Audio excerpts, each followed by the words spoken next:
Welcome to Jurassic Park. We've made living biological attractions so astounding that they'll capture the imagination of the entire planet. The most phenomenal discovery of our time How'd you do this? becomes the greatest adventure of all time. Can I touch it? Sure. Universal Pictures presents You feel that? Hold on to your butts. a Steven Spielberg film. Fences are failing all over the park. Yeah, that's nice. Gotta go. An adventure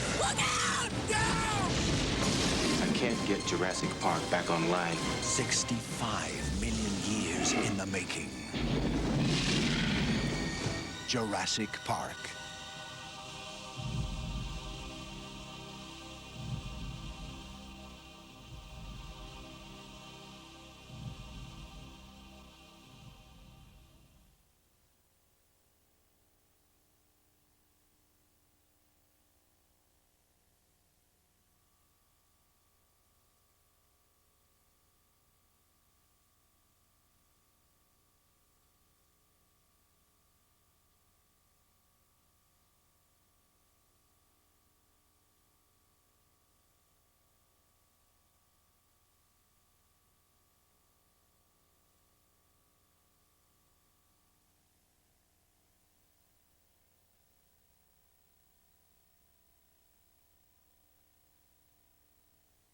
Let's roll 4 cameras, please. You'll have to speed. Tonight on Nova.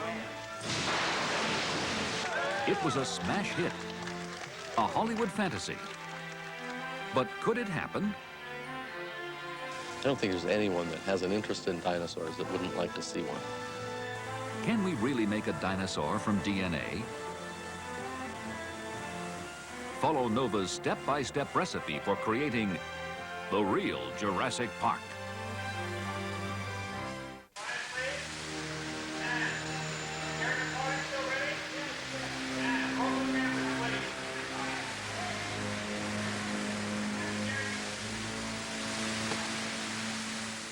In the studio jungle of Jurassic Park, a billionaire's dream of bringing dinosaurs back to life is about to go disastrously wrong. As Steven Spielberg lets the carnivores out to play. I warned them it wouldn't work. In the movie, I play Malcolm, a skeptical mathematician. But like most people, Jurassic Park has left me wondering about whether it really would be possible to see dinosaurs in a zoo someday.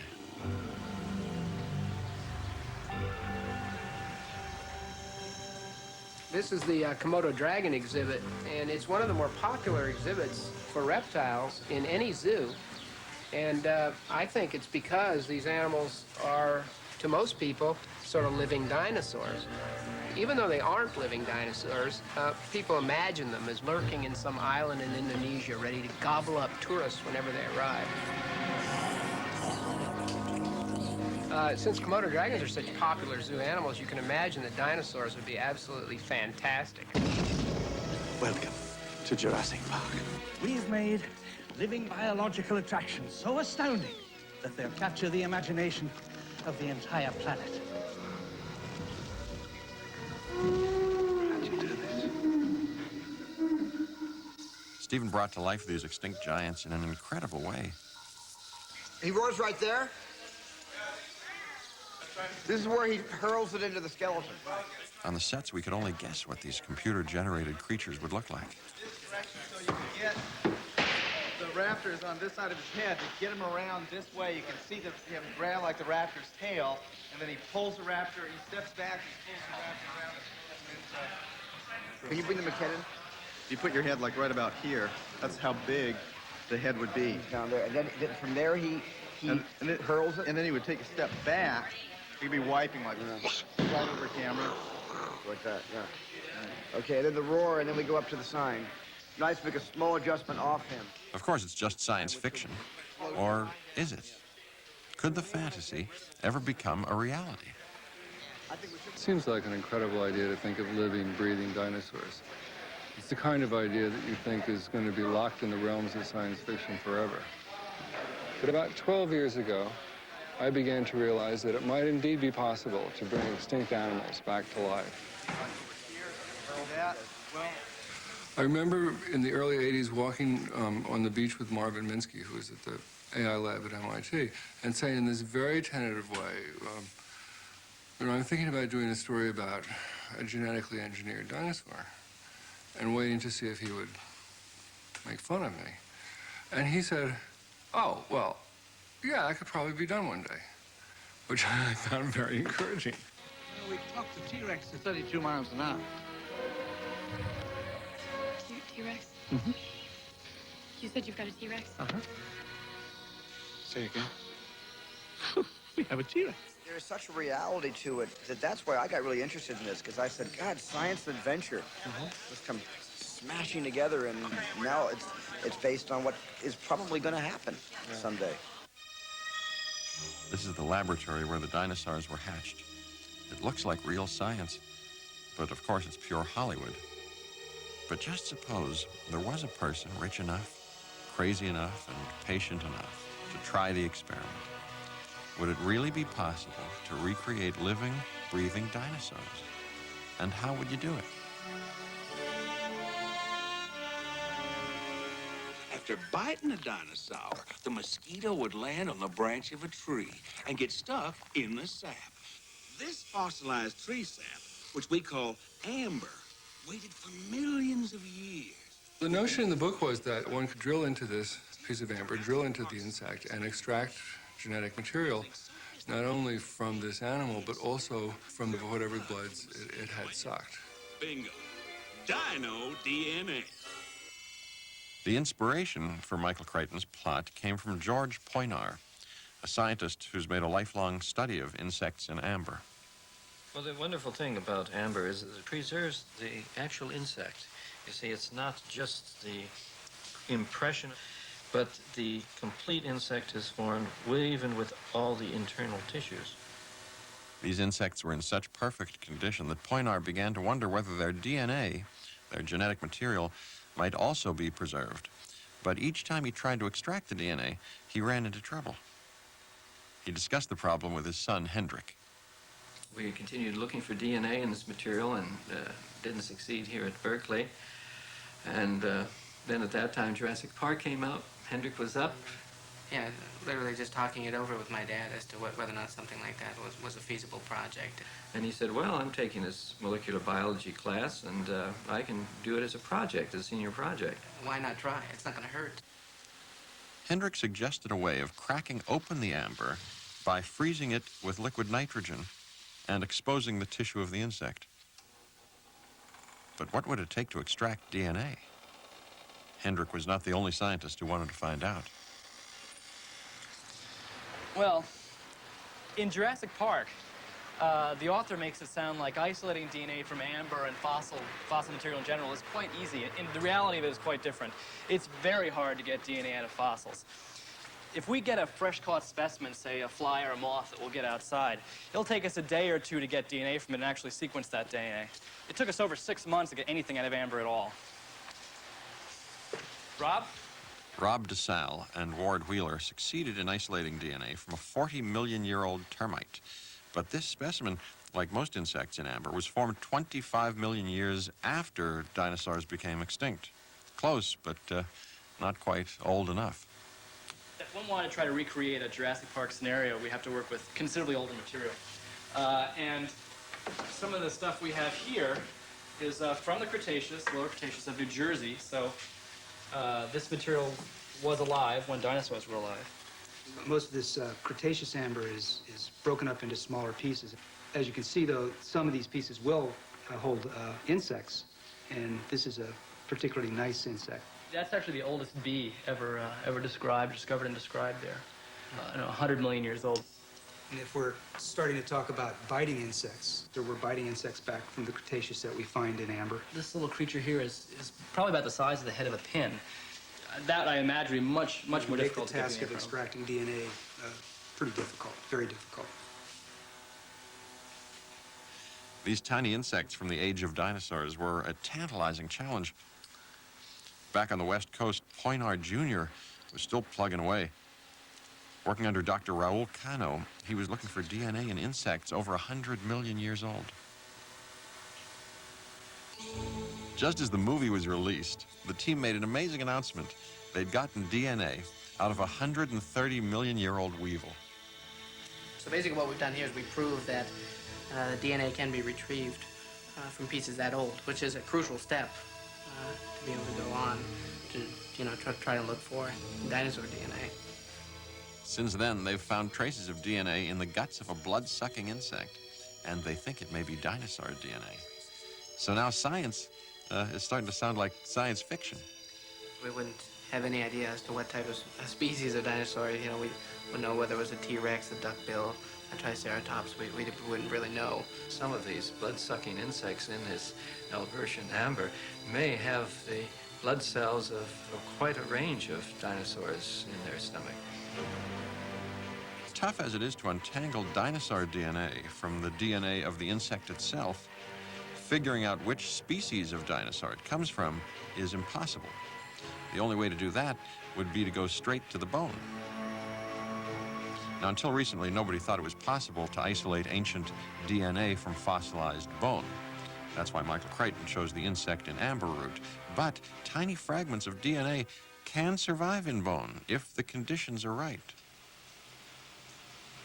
These saber-toothed tiger bones are preserved in tar. Thousands of years after this animal stumbled into a tar pit, it's now on a laboratory bench in Virginia. By scraping out the middle of the bones, a group at the National Cancer Institute has managed to extract small pieces of DNA. Nobody has announced finding DNA in dino bone yet, but there are plenty of people looking. In this climate-controlled warehouse at the Smithsonian, Noreen Turras can choose specimens from a vast collection of the history of life on Earth. Many species are extinct, yet they could contain ancient DNA, genetic clues to the evolution of life. Within the dinosaur collection, she hopes to find bones which haven't been fully fossilized. Although if any dinosaur DNA has survived in these vaults, it'll be in pretty bad condition. Ancient DNA is very beat up. It's chopped into small pieces, and it's chemically different than modern DNA. We know that other substances come along with the DNA, but the easiest way to see the difference between ancient DNA and modern DNA is in the color.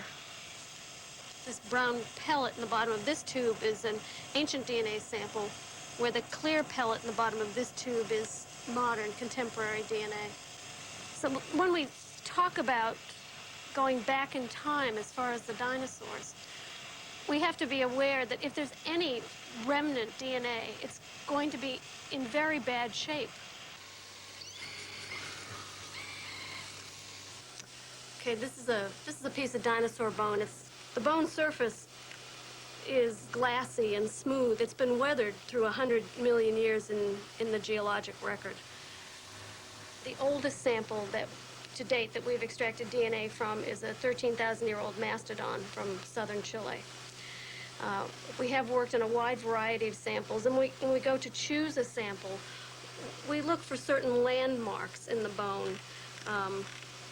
On the scanning electron microscope, you can see the hole through which the blood vessel traveled. This feathery surface is where the protein is still embedded in this bone.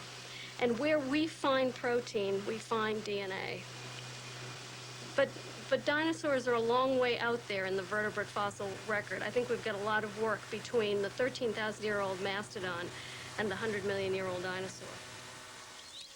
In Jurassic Park, the scientist Alan Grant is based on a real paleontologist, Jack Horner. His young admirer is clutching the book he wrote. In another collision of fact and fiction, one of Horner's current projects is digging DNA directly from a dinosaur. Up on the shelves right here, we have a almost complete skeleton of Tyrannosaurus rex. This is its femur, and one of the things we've done is actually pulled out part of the marrow, and that is what we are attempting to find biomolecules in. So what we've done is tried to put together a small group of people that know something about biomolecules, since I don't, attempting to find some DNA or something like that. Horner's being a little bit cagey about the results until they're published, but the word is his lab may have found T-Rex blood cells inside that thigh bone. It's curious that just like bird blood cells, these cells seem to have a nucleus. And if they can extract DNA from those cells, it could help us to solve the riddle of how closely related dinosaurs are to today's birds and reptiles. And there's certainly enough people looking for dinosaur DNA, and if they're all successful, then we can pool the data and maybe come up with a common sequence found in dinosaurs. So if we can get the DNA, could the mighty Rex be resurrected? Well, there's a major hurdle to get over. Fossil DNA exists in tiny fragments, and millions of pieces may be missing. Before building T-Rex, we would need all of its DNA. Maybe we need another strategy. And then my teacher told me about this other book by a guy named Backer, and he...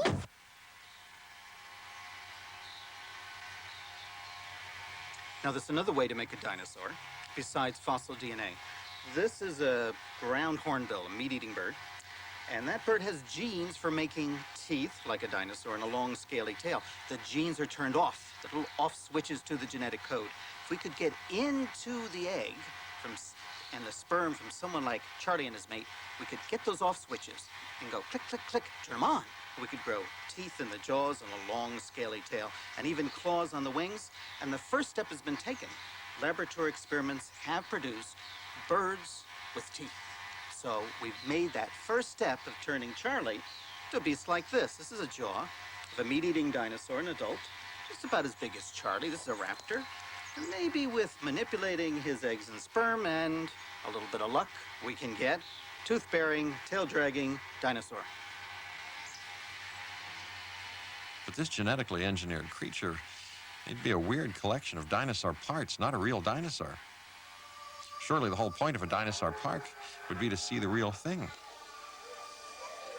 But maybe Charlie's DNA could be useful in another way. Since he's related to the dinosaurs, perhaps sections of his DNA could fill in the missing pieces in the fossil DNA. Next, we would need to know how to arrange these millions of pieces, all the DNA sequences, in just the right order. Then we would have the complete printout of a dinosaur's genes, its entire genome. One hell of a jigsaw puzzle. Although very long, the DNA molecule is very simple. It consists of just 4 chemical components, or nucleotides, which are repeated in different combinations along the chain. Then the next step is attempting to make such a molecule or such a chromosomes. Well, in order to do that, you have to come in here to the automated laboratory and use a machine which is a scale-up of something like this. This machine makes pieces of DNA. You type in the actual letters of a nucleotide sequence, and at the end of the day, in these little bottles, out come a piece of DNA which is precisely the sequence that you typed in. The limitation is that you can usually do a little bit over 100 nucleotides in one day. Well, if we're going to make 1 billion nucleotides, or base pairs, stretching from one end of the genome to the other, you need 1 million man-days using this kind of machine. So clearly, we have to improve the technology if we're ever going to talk about synthesizing huge pieces of biologically relevant genetic material. It is not out of the question that in 50 to 100 years, we could start talking about synthesizing entire chromosomes, but we're not there yet. If the first step is successfully completed and all the DNA assembled, we would now have the blueprint for a dinosaur. But turning raw DNA into living animals has never been done before. How you go from DNA to an embryo is extremely unclear at this point. And so my procedure in writing the book was simply to skip that. So if we could imagine that we had all the DNA that would contain all the genetic information to make the dinosaur, the question is, how would we use that to turn it into a dinosaur? Now, Jean-Paul, who's working in here, is good at sticking DNA into cells. And he's going to show that with a needle containing DNA, which we could imagine could be the dinosaur DNA. And he's putting it in now into the embryo. Here, tell us what you're doing here. Yeah. So just insert a needle in the embryo and then put some pressure on and DNA gets in. So the idea we've cooked up is that we could take the DNA and inject it into cells which came from an animal that would be related to a dinosaur, similar, especially similar perhaps, would make an egg that would be similar. And the obvious example is an ostrich, nice big egg. But we haven't worked out really how one could substitute the dinosaur DNA into the ostrich DNA. I mean, plus what we're doing here, I mean, basically I'm putting a fish DNA into Drosophila, but it's only one gene. And that's easy to keep one gene. But how do you replace the whole damn genome, basically? Sticking individual genes into a host cell is pretty easy, but trying to replace all the genes is extremely tough. Somehow, we'd have to find a way of getting the dinosaur DNA to take over the ostrich DNA without killing off the ostrich cell. So the next step would be to take these cells and grow them in culture. And the purpose of that would be to make many copies of the cell, let it divide and grow and divide again, so that the nucleus, which contained the information of the dinosaur, would, step by step, protein by protein, transform them from ostrich cells to dinosaur cells.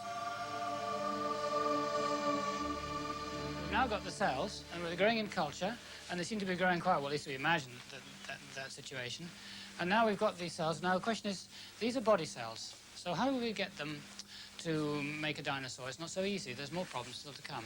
Body cells can't be transformed really into proper cells to make eggs and sperm. So what I was thinking was we could maybe take nuclei from those cells and transplant them into egg cells that we would have taken from an embryonic ostrich, if that could be done. And then transfer the nuclei into those, and gradually the nuclei from the body cells would take over these sex cells and turn them gradually into effective dinosaur egg and sperm cells. And you could transfer those into the embryonic ostriches. Would you imagine that happening? I couldn't imagine that at all. There'd be no selection. Why should the dinosaur cells take over? Another problem. Well, maybe we could target the cells under a laser microscope like this. Zap the unwanted ostrich nucleus with a laser, and the dinosaur nucleus might be able to take over the cell. And then we put it back into the ostrich, and the embryonic ostrich, I think. Back into the embryonic ostrich. And then when that ostrich grew up... Two ostriches, one male and one female, and then... They would produce ostrich eggs containing dinosaur information. And ostrich sperm. Containing dinosaur information. And then when the ostriches mate, product... Yeah, they could mate in a normal way. That's good. That's one problem we don't have to think about. And then, of course, it'd be exciting in this imaginary world, because then you could watch the eggs and you wouldn't know which eggs were going to turn into dinosaurs and which were going to turn into ostriches. I insist on being here when they're born. Come on. Come on. Come on, then. Well, if we've gotten this far, we've conquered some of the most mind-boggling problems in developmental biology today. And now, we'd need to look after our newly hatched dinosaurs.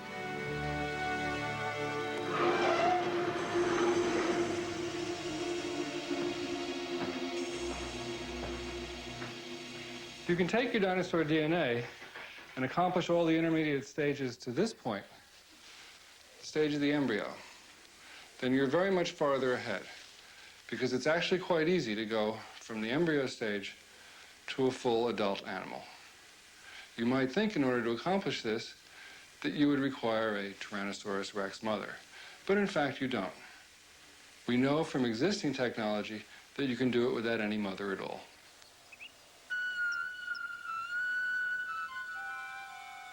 It's a hot day, so they're not very active. What's the frequency that you're seeing now in the courtships? Average 5 times a day at this point for this pair. Yeah. How close do you think she is to laying? I'd say a few weeks. Oh, that's still a lot of time. This is one of the incubation facilities for the California Condor Program. And there's a lot of precautions we take because this is a bird that's on the very edge of extinction. We minimize the number of eggs that are in any one room, and certainly the number of eggs that are in any one incubator. Most typically, it's 1 egg per incubator to avoid any problems with an infection being passed from one egg to another. The eggs then have to be monitored very carefully, and I think the dinosaurs in those early days, the data you get would be very, very important, looking for the very same things we do here. Light a candle. You want to turn the lights up? Great. While she's candling, she'll look for eye pigment, she'll look for vascularization, check for all of the things that tell her normal development is going on and that all of the systems are coordinated. Okay, that's good. So even without knowing the parameters for a dinosaur, we can start to make some rough guesses based on the things we've done here.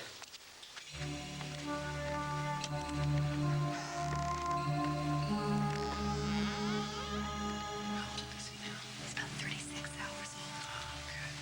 Is he starting to orient towards your hand when you feed him? A little bit. Yeah, he's starting to. Yeah, he's panting a little bit. Yeah, he's turning the heat down. Yeah, good. That means he's starting to create a little heat on his own. Yeah. When will you start with puppets now? We start when he's 3 days old, so with the puppets. Right tomorrow, then? Yeah. Okay.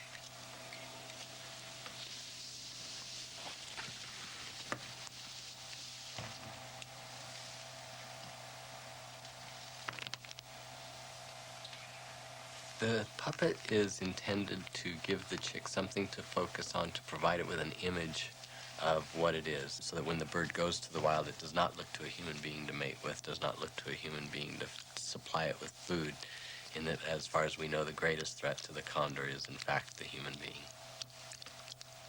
I think if you wanted the dinosaurs to reproduce on their own, to recognize their own species, some artificial puppet may be very helpful.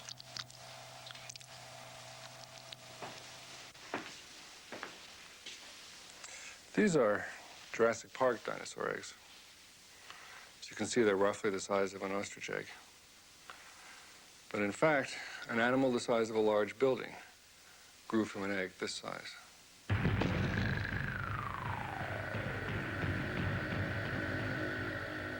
What is this? A dinosaur. What dino?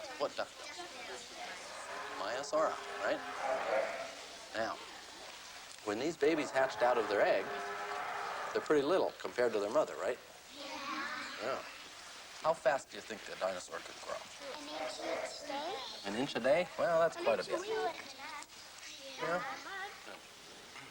If you're going to build a park with dinosaurs in it, I'd say the first thing you'd probably want to do is do some planning on how long it takes to grow a dinosaur. And one of the things that we do here is look at growth rates of the dinosaurs. And we do that by looking at bone histology, the actual internal structure of the bones. When bone grows, it needs holes in it for blood vessels. And the size of those vascular openings all have to do with how high the growth rate would be, how high the metabolism would be.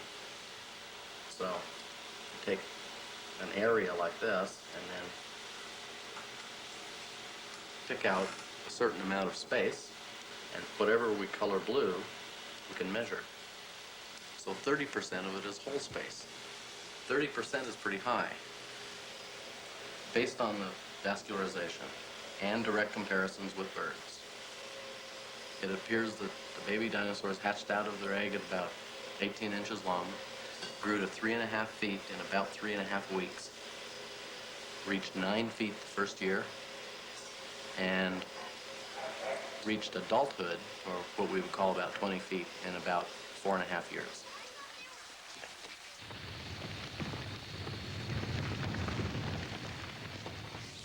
Look at the wheeling, uniform direction changes, just like a flock of birds evading a predator.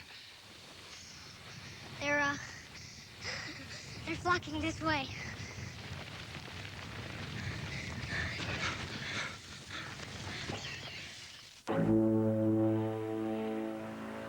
If we've reached the stage where the dinosaurs are ready to leave the nest, we would now have a new problem. They grow very large, very quickly. so we'd better find them a suitable home.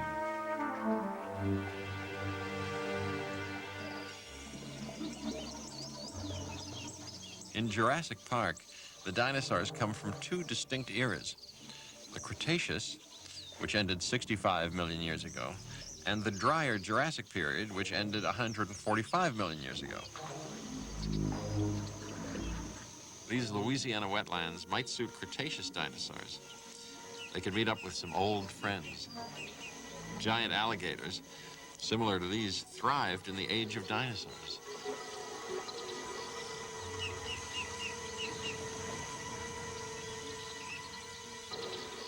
This is Cretaceous.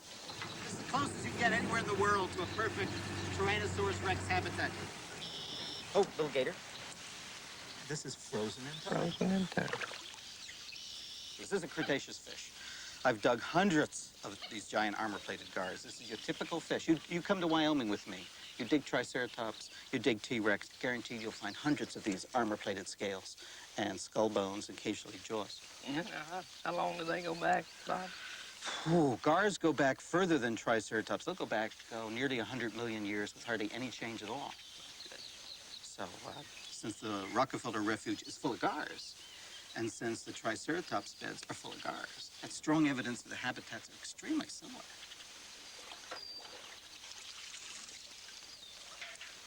So you set up your plane eaters back here. Herd of Triceratops, herd of duck-billed dinosaurs. You just manage them like they were cows. All right, I want to show you the beast I'm talking about. This is your duck-billed dinosaur. And this is the guy we would run on the Rockefeller Refuge in place of cows, right? This Hummer will run you 3 tons, square beak, cropping grass and sedges close to the ground, long schnoz for maybe feeding underwater, huge eyes, very visual beast like a gator, molar teeth like a cow. You could run 1,000, maybe 2,000 head of these in the range. And then preying on it, this guy, Tyrannosaurus rex, that's upper tooth, saw edge. That's a real Hummer. That's an armor-piercing tooth. So if we have 1,000 duckbills, maybe 2 or 3 mated pairs of these guys. And if you compare that tooth to your big gator, 10-foot gator, T-Rex tooth about 5 times bigger. We'd have to do something to protect your biggest gators from being bitten in half. Now worry about your clay bottoms a little bit. I mean, your soil here is real swampy, right? Very soft, yes, on top. Yeah. T-Rex has big spreading feet. I think it could negotiate. Brachiosaurus, the big long-necked dinosaur, has compact feet, like an elephant, and I would not put Brachiosaurus here. So if you want to put Cretaceous dinosaurs in a moderate environment, this is ideal. If you want to put Jurassic dinosaurs, got to find somewhere else. A giant conifer forest, perhaps. With their long necks, the brachiosaurs could feast on the treetops. Go away! It's okay, it's okay. Brachiosaur. It's a Vegisaurus, Lex Vegisaurus. But how long would the forest last? It's a problem familiar to the keepers at San Diego's Wild Animal Park, which has been stripped of most of its vegetation.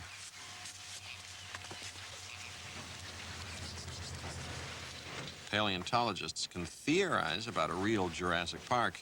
Here, they come face to face with some of the practical difficulties.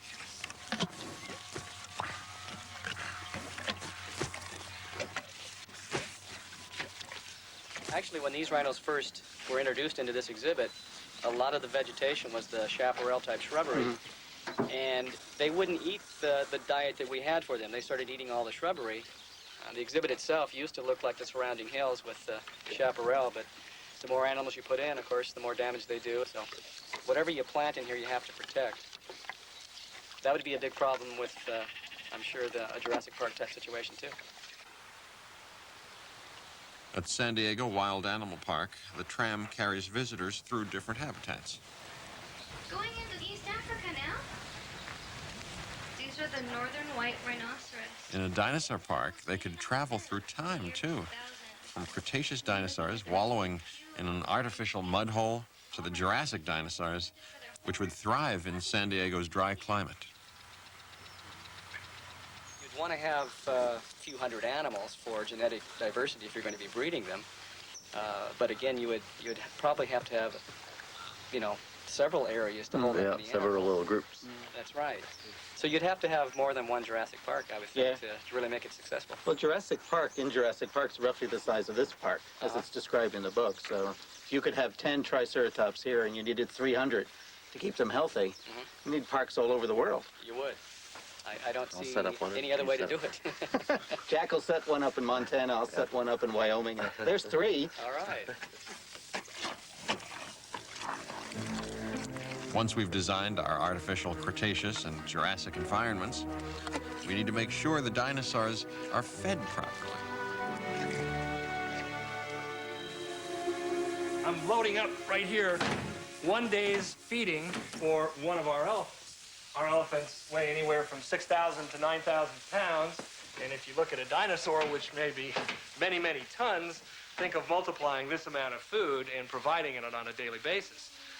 One of the other problems that exists is what exactly would you feed these large herbivores? Most of the herbivores that we have now in zoos, the large animals, elephants, rhinos, hippos, giraffes, they eat grasses. In the Jurassic period, there were no grasses. The biggest problem is finding the plants. The right plants, The yeah. right 'Cause plants have evolved a lot in 68 million years. And your deciduous plants now have a lot of alkaloids, poisons in the leaves to inhibit browsers. I don't know whether your duckbills could And handle... grasses would be... Could your be duckbills bad on handle their teeth. grass and I poisonous don't think so, leaves? no. It'd be tough. Their teeth aren't made right. She was my favorite when I was a kid, and now I see she's the most beautiful thing I ever saw. In Jurassic Park, we stumbled across a Triceratops struck down with food poisoning. We know they're toxic, but the animals don't eat them. You sure? Pretty sure. There's only one way to be positive. I'd have to see the dinosaurs' droppings. Dino. Droppings? Right. There's no trace of We faced the biggest pile of dung in cinema history. Well, dinosaur diet. Dinosaurs are definitely not made of plastic. They're living organisms. And if we're going to figure out how to feed them, we will have to look at their dentation, the plants that grew at the given time, and also possibly at their byproducts. And this includes dinosaur dung. And Karen here is a student of dinosaur dung who has been working on this. Problem is, when you're working with fossil dung like this, we don't always know who dung it or who dropped the dropping. So we can tell some things by looking at fossilized droppings like these. For example, through a microscope, you can tell that there are some pieces of bone, fish bone, fish teeth in here. This is from a carnivore. Over here, we have some droppings from herbivores. Now, when you think about an herbivore the size of say, a hadrosaur or a duck-billed dinosaur, that's comparable to an elephant. And the food they eat is very fibrous, and when it comes out, it may come out in a nice shape, but when it hits the ground and when it's trampled by other animals, it's not going to hold a very nice cylindrical shape such as this. And we find these droppings near an area where we find quite a few fossilized Maiasaura bones. So this is quite likely that this is from a Maiasaura duck-billed dinosaur. When we take thin sections of this material, we can see that they were eating conifer stem tissue. So in this case, it's kind of interesting that we can see that they were eating one of the plants that was probably in the area.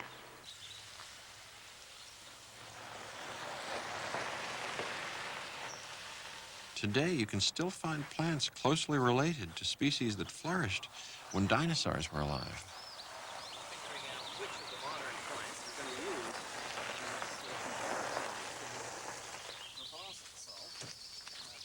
And let's take a couple of fossils and go look at some cycads. From our understanding of the fossil record, this would be one of several possible sources that dinosaurs were eating, particularly in the Jurassic. And you can see in terms of the food quality, not very good. I think that the slow regeneration of leaves and the infrequent production of reproductive materials, that probably even a small herd of dinosaurs would not, these plants wouldn't support them. To provide a dinosaur park with a constant supply of vegetation would require plants that grow back very quickly. Look at all these ferns. Well, that's one place where the Jurassic Park would actually be able to satisfy both Jurassic and Cretaceous dinosaurs in the modern day. Because both tree ferns such as this and the lower growing ferns are fairly fast growing, and they'll recover from herbivore action fairly quickly. Perhaps with a few thousand acres of quick-growing plants, we could satisfy the appetites of the herbivores. But what about the carnivores? Would T-Rex like his dinner on the hoof, or would dead meat do? A jumbo steak, perhaps. T-Rex doesn't want to be fat. He wants to hunt. Just suppress 65 million years of gut instinct. That's gigantic. It's big and eating alive. No wonder why they call that the king of reptiles, eh? Yeah. How many people here like Tyrannosaurus rex? How many people think Tyrannosaurus rex is about the neatest dinosaur? This is the king. What did Tyrannosaurus rex eat? Meat. He was a meat eater. Really? How did Tyrannosaurus rex get its meat? By killing them. Are you sure? You know, there's a lot of animals that eat meat that don't kill things. We call them scavengers, right? They eat animals that are dead already. When I talk about Tyrannosaurus rex possibly being a scavenger, nobody likes that. Why do I think it's a scavenger? On a running animal, a running bipedal animal, the tibia, the shin bone, is a lot longer than the femur. And on T-Rex, the shin bone and the thigh bone are the same length, which would suggest that it certainly is not a fast runner like some of the other dinosaurs we see. But not all paleontologists think T-Rex was a slow-moving scavenger. These animals are built for hunting and would have hunted. Maybe they would have followed the herds and taken out the juveniles or the older individuals that were lagging behind the rest of the herd. But that's the kind of thing they were probably doing. If you look at tyrannosaurs, people often feel that the front limbs are totally useless. In fact, those limbs are quite powerful. For their length, the limb bones are quite thick, and they have very strong muscle attachments to those limb bones. If we look at the arm over here, we can see that Matt has reconstructed the muscles. He's made an Arnold Schwarzenegger arm there, and it's pretty much muscle bound, right? Yeah, it is. There's very little movement in the elbow joint. This is probably about as far forward as the forearm could go. So if he can touch his chest to it, then his fingers would be able to reach it. So maybe he picked something up and just held it close and just helped him along. He certainly wasn't capturing anything with it, you know. That's the problem. But Tyrannosaurus is like he has his hands behind his back, and so he's got to run after and catch something with his mouth. And I think that's dangerous. You know, you could bite into a Triceratops, something that's really big, and that Triceratops doesn't want to get caught, then it's going to move around, and all of Tyrannosaurus' teeth might just be stuck in the back of the Triceratops, and no more in his mouth. He'd look sort of like this one here. Whether T-Rex liked to hunt or not, in a real Jurassic Park, he wouldn't be given the chance. In zoos, carnivores are rarely fed live animals. They're too valuable to risk infection from a bite. Dinosaurs would be priceless. Having brought them back to life, we would have to ensure their safety, as well as the public's.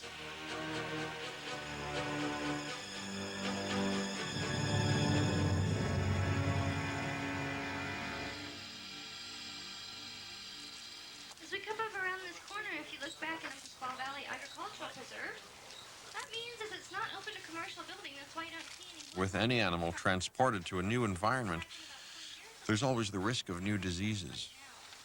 The biggest problem of animal husbandry, keeping a brachiosaur in a zoo, is its immune system. If you drop a 144 million year immune system here into San Diego, it's going to be besieged by all these up-to-the-minute, cutting-edge, modern viruses and protozoa and bacteria. So you'd have to watch it. You'd have to take blood samples, shit samples, maybe even x-rays of the lungs. You'd just have to watch it every week and try to build up its immune system so it can handle 20th century germs, an animal that's 140 million years old.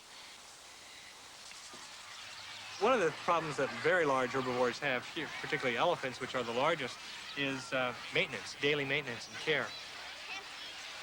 In their natural habitat, they may travel 40 or 50 kilometers a day, and their footpads wear down in the wild. Here, they don't wear them down as much, so we have to do that wear for them mechanically. You would imagine sauropods would have a very similar kind of foot pattern, considering their weight. How do you deal with that? Nancy, no, foot.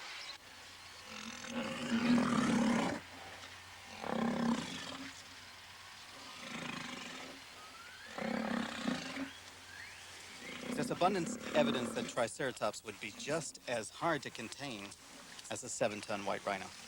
The white rhino is the fastest galloping animal today. It can go at 30 miles an hour, all 4 feet off the ground. Turn on a dime, too, faster than a horse. Triceratops had very muscular legs, bent legs for fast acceleration. The head was huge. The horns are gigantic. Head was perfectly balanced, although it was 7-8 feet long. Perfectly balanced for a quick twitch left or right or up and down. To handle a Triceratops, then, you'd have to outfox it. You wouldn't want to outmuscle it, you wouldn't want to outrun it, and you couldn't outturn it. We learned here that there's a possibility that when we first built the exhibit, the animals might be able to climb out under a stress situation. A truck came by, scared one of the cheetahs, and it started to climb, and it looked like it might get out. It didn't get out, but we thought, gee, I guess we better make it a little additional precaution in that case. And I think that's the kind of thing that's going to happen if you were to have real dinosaurs. Every place that has animal escapes. Regardless of what systems you put together, something will break down.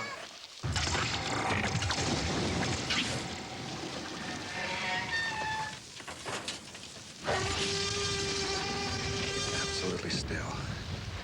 His vision's based on movement.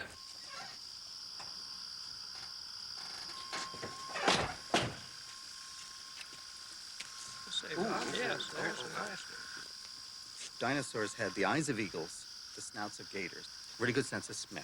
And I would reckon on a night like this that's warm, you'd also have to be really careful because the T-Rex could trail the game rangers just on smell alone. Turn the light off. Turn the light off. Turn the light off!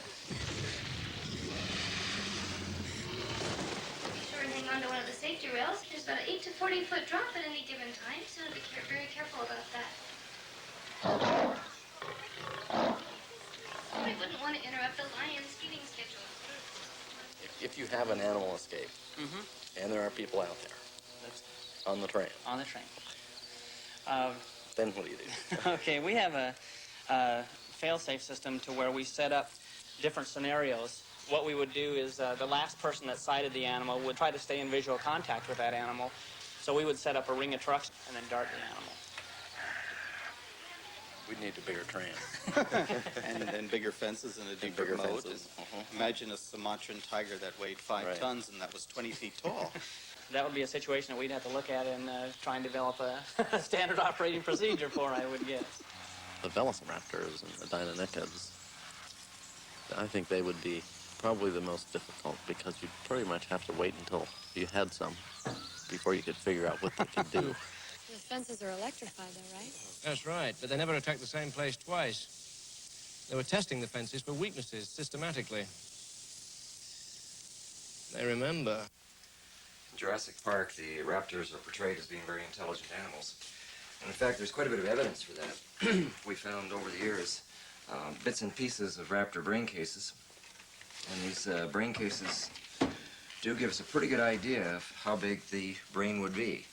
This is one of the raptors, Dromaeosaurus, and the brain would occupy this region right here from the top. Or if you look inside the skull, you can actually see the cavity where the brain would have sat. You have to remember that the mammals that were alive when these dinosaurs were alive weren't much more intelligent than the dinosaurs. their brain size relative to their body size was about the same. And because of the larger brain size in these dinosaurs, we really do believe that these were going after not only lizards, but mammals themselves. And that may have been what forced the brains to become larger and forced these animals to become more intelligent. Things really started to fall apart when Steven Spielberg unleashed his most terrifying creation since Jaws, a vicious carnivore called Velociraptor.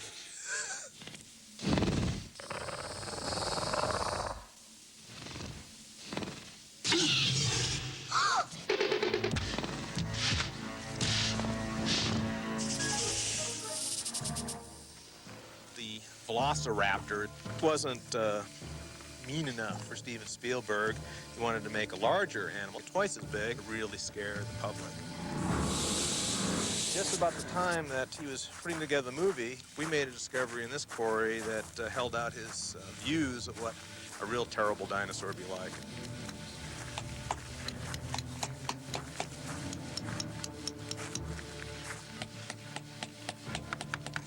And here's part of the king of the jungle. This is the sickle claw, or hindfoot killing claw, of our new animal, Utah raptor. And this was found lying right down over there by that rock hammer. This claw here would make a cut just by turning it through a full 180 degrees on this tendon, about 3 foot long.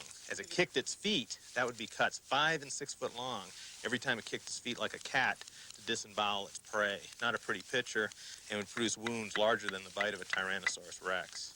I mean, I would figure a Siberian tiger would last about 5 seconds with it. The biggest dinosaurs, the brachiosaurs, the ultrasaurs, this animal could theoretically take on, even individually, if not in packs, if they were pack hunters. A very formidable animal. You would want to defend yourself against an animal like this getting loose, because it would be unstoppable. This is just a delay. That's all it is. All major theme parks have delays. When they opened Disneyland in 1956, nothing worked. Yeah, but John, if the Pirates of the Caribbean breaks down, the pirates don't eat the tourists. I can't wait anymore.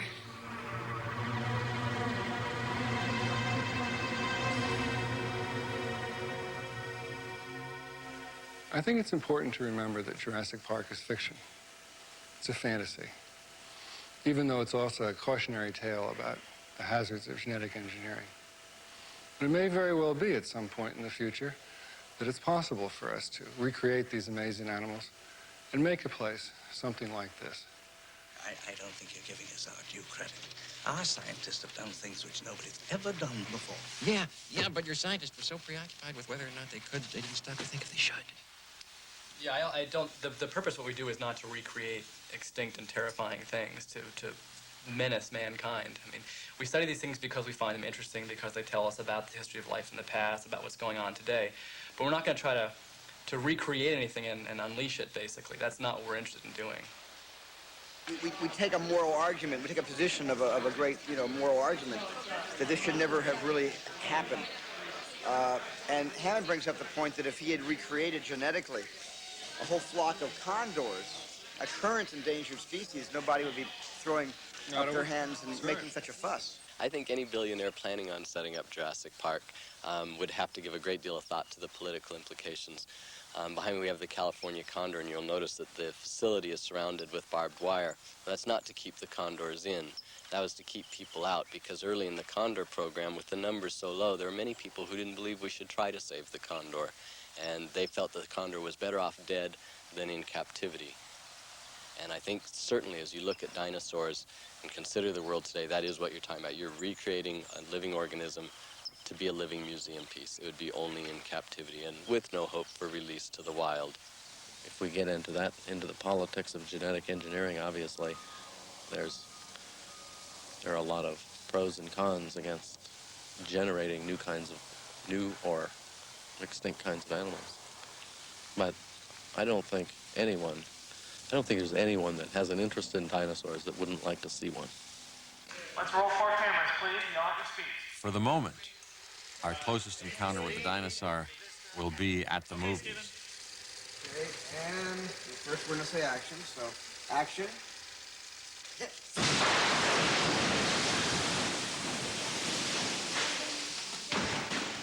In the final symbolic showdown, the computer-animated dinosaurs destroy their ancestors' bones. Cut! Ready!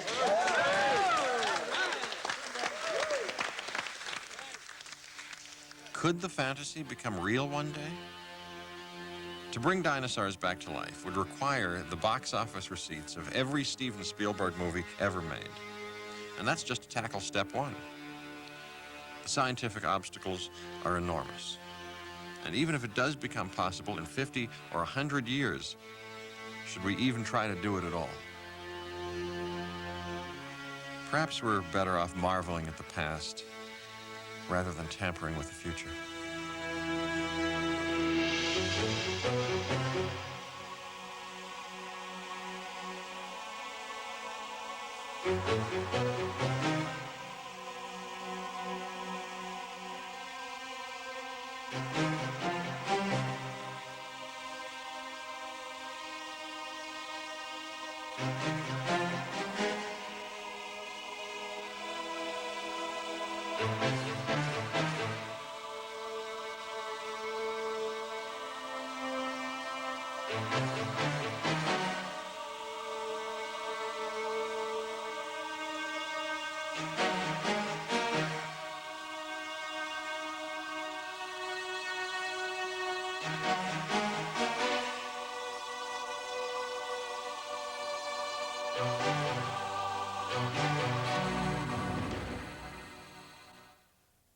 A production of WGBH Boston.